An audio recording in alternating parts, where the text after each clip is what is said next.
Ya, oke, contoh lagi. Ini kisah yang lainnya, Tono dan Tini. Tadi Tono, sekarang Tono dan Tini.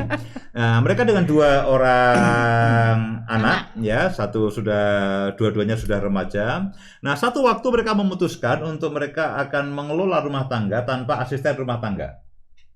Nah, bayangkan itu akan mulai menjadi sebuah masalah. Nah, si Tono itu punya kebiasaan begini. Kalau dia pergi, dia selalu minta Tini untuk menemani. Oke, Tini ikut menemani. Tapi ketika pulang, ya, lalu Tono asik dengan dirinya sendiri, Tini harus masih berberes rumah. Akibatnya itu menjadi masalah. Ya, Tini merasa kesal karena kalau dia mau saya suruh menemani, tapi saya cuci piring, saya membersihkan rumah, si Tono tidak mau ikut-ikutan. Ya, awal-awalnya mereka sudah mulailah konflik, ya, sampai mereka mendengarkan akan harmoni keluarga. Akhirnya mereka sama-sama begini, oke, si Tini tetap mengikuti kalau Tono pergi. Tapi ketika mereka datang, Tono mulai memberikan piala kemenangan itu kepada istrinya, mulai membantu membereskan rumah. Nah, ketika Tono itu mulai membantu pekerjaan rumah tangga yang dikerjakan oleh si Tini, anak-anak mulai mengikuti.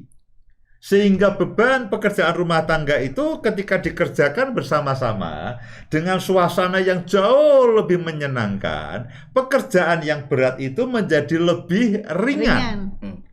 Nah, ini yang saya maksud bahwa kalau kita itu mengambil, tidak memberi, suami mengambil dari istri, mengambil keuntungan dari istri, istri mengambil keuntungan dari suami demi memenuhi akan rasa egois, kemenangan yang dipaksakan. Akibatnya itu keluarga akan penuh rentan dengan konflik, mudah meletup.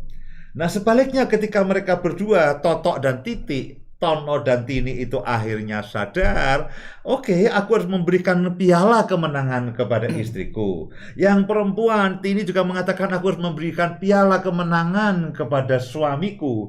Nah, ketika mereka saling memberikan piala kemenangan, mereka saling memberikan, akhirnya mereka bisa menikmati kebahagiaan bersama. Pekerjaan yang berat akhirnya mereka bisa atasi dan menjadi ringan. Bahkan ketika masa-masa pandemi ada persoalan, ada problem yang juga menerpa kehidupan mereka, karena ini bahagia, mereka senang, mereka bukan berarti mereka bebas dari konflik. Oh, semua orang pasti tetap ada, tapi intensitasnya, frekuensinya, lalu konfliknya tidak menjadi berat, ringan dan cepat diselesaikan. Akhirnya mereka bisa menghadapi semua keadaan ini semuanya. Nah, itulah yang saya maksud dengan menang bersama. Win-win solution. Solusi menang-menang, bukan solusi menang kalah. Karena tidak ada seorang pun pada prinsipnya itu yang mau kalah dan bahagia kalau kalah itu tidak ada. Nah, repotnya adalah begini, di dalam kehidupan dunia ini kita dihadapkan pada kompetisi menang kalah. Nah, jangan dibawa di keluarga. Nah, itu kadang-kadang yang waduh, ini di dunia ini kan selalu menang kalah. Juara satu itu selalu satu. Ya, ada sih kadang-kadang juara bersama, tapi kan langka sekali. Nah, saya melihat acap kali lalu itu sistem kejuaraan itu dibawa kepada keluarga. Siapa juaranya? Siapa pemenangnya?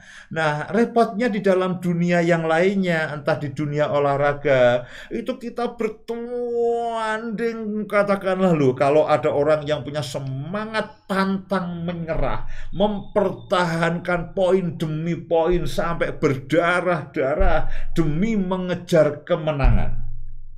Akhirnya menang, lalu bersorak-sorai, yang kalah tersungkur menangis. Lalu itu tontonan hebat, dramatis sekali. Jangan itu dilakukan di dalam rumah tangga. Di dalam rumah tangga tidak ada menang kalah, tidak ada juara pertama, juara kedua. Yang ada adalah semua menang bersama. Suami memberikan piala kemenangan kepada istri, istri memberikan piala kemenangan kepada suami, orang tua memberikan kemenangan kepada anak, anak memberikan kemenangan kepada orang tua. Semua menang bersama, semua bahagia bersama.